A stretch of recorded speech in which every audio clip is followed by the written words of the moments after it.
Hello po, good afternoon po sa ating lahat. Magandang hapon. Galing po ako sa pakita ko sa inyo na pamili ko. Napamili namin kanina, namili kami doon sa yung parang department store ng, parang grocery store siya na para sa mga senior, yung mga nagtitipid, naghahanap ng mga murang bilihin. Binabagsakan din sila ng yung mga, hindi naman na-expired na mga grocery, mga pagkain na katulad ng tinapay. Dinadala nila para ba yung Red Cross ang tawagan yata yan. Sa atin pa, Red Cross. Mga mamurahing bilihin.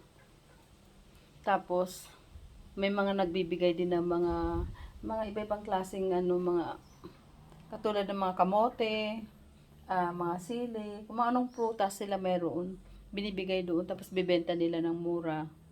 Pero ang iba hindi nila binibenta, pinamimigay lang. First time namin pumasok ng asawa ko. Tapos namili kami ng mga konti lang naman na grocery. Ito yun. Kasi sabi ng asawa ko, sige magtingin tayo doon sa kasi sabi daw mura doon. Siyempre mga pensioner ang pumapasok doon. Kasama na doon yung asawa ko. Ito na, namili na kami. Nakapamili kami. Pagpasok namin doon, sabi ko, kung hindi lang naman, hindi naman masyadong marami ang grocery. Grocery item, hindi masyadong marami. Ngayon na nakapamili kami, yung gusto lang namin bilihin, tapos meron silang may mga free sila na binibigay. Ipakita ko sa inyo ito, oh. Ito siya. Yan. Tulad nito, oh, pomelo. Akala ko, ang akala ko, pag bumili ka, kasi mura nga, nagbibilang lang sila sa isang tao, dalawa lang ang binibigay. Ito pomelo, oh. Ito ang pomelo nila dito sa Australia. Yan, hindi masyadong malaki. Yan siya.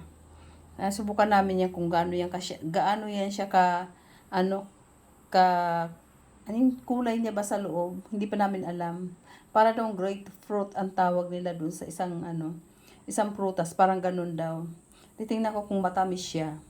Pero suha yan sa atin. Ayan siya. Yan. Tapos, may tinapay din. Libre doon ng tinapay. Ayan, oh. Kaya pala pumapasok ang mga pensioner. Siyempre, nagtitipid nga sila. Ayan, oh, libre, oh. Libre ang tinapay. Oh. Yan siya, ang tinapay. Tapos, eto, kamote. Punuin mo yung bag mo. Bahala ka, basta mapuno mo yung bag mo. Yun lang, isang bag lang bawat isang tao. Yan. May membership sila bago ka makapamili, pa-member ka. Yun lang ang babayaran mo. Sa loob yata ni isang taon yung membership na yun. Tapos yan, may mga libre sila. Siguro mga 2 kilo itong kamote. Kamoting ito parang orange bang kulay niyan. Tapos isang bag na sibuyas. Ayan siya, sibuyas sa puti. Yan ang ginagamit namin dito. Sabi ko, ano yung bulok na yan? Sabi ko ganun. Tinignan ko, ay hindi naman, balat lang. Balat lang niyang okay pa siya, oh. Yan, oh. Tinatanggalan mo lang ng balat, ayos pa pala siya. Free lang yan. Sa lahat ng taong pumapasok doon, bawat isa, pwedeng kumuha. Basta isang bag lang, isang bag. Tapos sili, iba-ibang klaseng sili. Ayan, oh. Diyos ko. Ano ba itong laman niya? Ayan, oh. Sabi ko, maanghang kaya ito. Hindi pa ako nakasubok nito, eh. Maanghang ba ito? Ayan, oh. Hindi ko yan pinapansin ng ganitong sili kasi mahal to, eh. Sa grocery. Ayan, libre lang. Kung naka-jackpot kami ngayon, namili kami ng asawa ko. Pumasok kami. Ayan ang nakuha namin. Free. Walang bayad. Tapos mura lang yung mga grocery nila. Pero hindi kasi nung marami. Yan ang gawa namin maghapon. Pumunta kami ng town. Namalengke kami. Ayan. Tapos kahapon, namalengke na grocery kami. Bumili kami ng kamote. Sabi ko maglalaga ako. 2 piraso lang. Medyo malaki nito. Sabi ko, kung alam ko lang, pumunta kami ng maaga. Hindi na ako bumili. Ito libre, oh. Akala ko, nakalagay kasi doon 4 na piraso lang laman sa isang bag. Sabi nung puti doon na Australia, sabi niya, punuin mo na yung bag mo, pwede na yan. Bag mo, ang isang plastic bag, basta wag lang umapaw. Sabi ko, ay ganun ba? Di pinuno ko. Pero hindi naman puno kasi manipis yung plastic. Pero madami siya, oh. Ayaw mo pa yun, libre. Oh. Diyan pumapasok tuwing ano, may araw lang sila ng pagbubukas nila. Libre. Excuse me, libre ang ano, ang mga ibang item katulad nito. Yan. Mga binigay lang yata yan sa kanila, tapos bigay lang nila ng libre para sa mga senior. Naka-jackpot kami dalawa ng asawa ko. Uulit yan ulit doon ang pagpasok. Yan.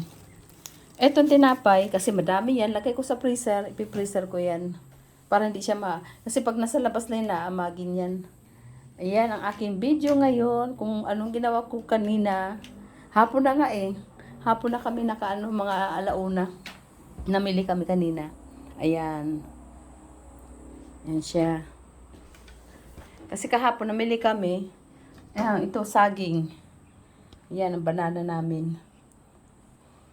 Wala silang banana, ito lang ang free nila doon sa tinatawag lang food basket para sa mga senior. Kahit mga bata pwede pa naman pumunta doon. Pero karamihan talaga senior. Yan. Ang sibuyas nila siguro ito isang mahigit 1 kilo. Yan oh. Akala mo lang kasi ganun lang itsura niya. Pero okay naman yun. Sa balat lang.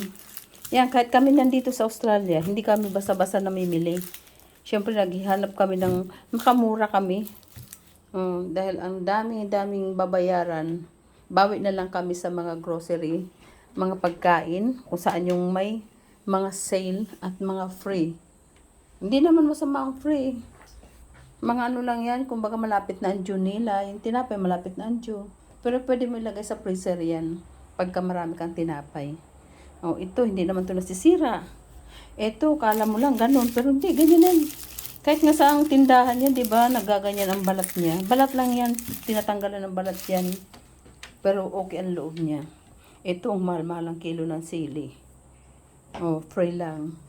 Mga binibigay lang din sa kanila siguro na hindi ayaw na nila magtinda, bigay na lang nila yan. Hanggang dito na lang po ang aking vlog. Para may konting content ako. Salamat po kung sino pong God bless sa ating lahat. Thank you. Bye-bye.